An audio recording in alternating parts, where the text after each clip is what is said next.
pour moi, une smart city, c'est une ville dans laquelle on arrive à vivre en bonne intelligence collective, grâce à la disponibilité d'un nombre d'informations intelligibles comparables à l'ensemble des composantes qui font la ville et sur lesquelles j'ai besoin de m'appuyer pour vivre précisément en bonne intelligence. L'ensemble de ces informations doivent être accessibles de manière opérationnelle, aisément, et grâce à des solutions et des systèmes que je sais manipuler. Berger-Levrault est aujourd'hui un éditeur logiciel. Il est né du monde de l'imprimerie et sa contribution à la fabrication d'outils pour vivre précisément en bonne intelligence dans la cité n'est pas seulement lié à la modernité de ces outils et à cette nouvelle ère du numérique. À l'époque où Berger-Levrault était encore imprimeur, et à l'époque de l'imprimerie, déjà les femmes et les hommes se préoccupaient de mettre au point des outils permettant de partager l'information et de la diffuser. Alors c'était à l'époque sur des supports papier, mais c'était quelque chose qui visait à peu près le même objectif qu'aujourd'hui. Aujourd'hui, les systèmes d'information permettent de rendre ce métier plus efficace, cette fonctionnalité beaucoup plus efficace. Et notre contribution aujourd'hui, c'est de rendre disponibles des plateformes de mise à disposition de toutes les informations disponibles dans la ville, de faire en sorte que ces plateformes soient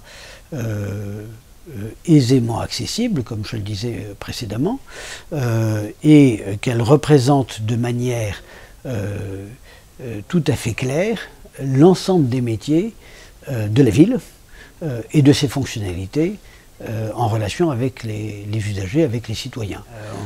On parle beaucoup de technologie dès lors qu'on parle de ville intelligente, parce qu'on se dit, ben voilà, cette fameuse intelligence, elle vient de l'intelligence qui est offerte par les technologies, par les systèmes d'information.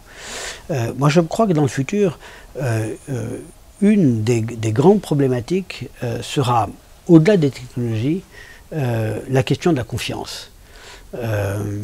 Nous avons à faire en sorte que l'ensemble de ces systèmes d'information, que l'ensemble de ces volumes de données échangés, le soit dans le respect total de la confiance créée entre les individus. Il me paraît extrêmement peu probable que nous arrivions à développer des systèmes de pilotage de la vie dans la ville sans qu'il y ait de manière fondamentale une ambiance de confiance entre l'ensemble des contributeurs.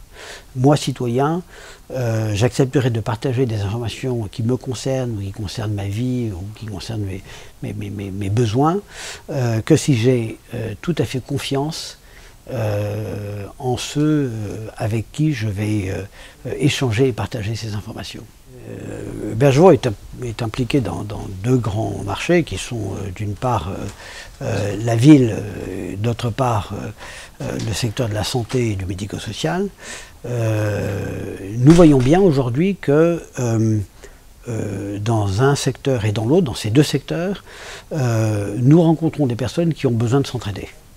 La vie des personnes âgées dans la ville, la vie de la retraite pour ces personnes âgées, elle sera rendue possible si elles peuvent s'appuyer sur toutes les composantes de la société et pas seulement sur ce que tel ou tel établissement est capable de leur mettre à disposition.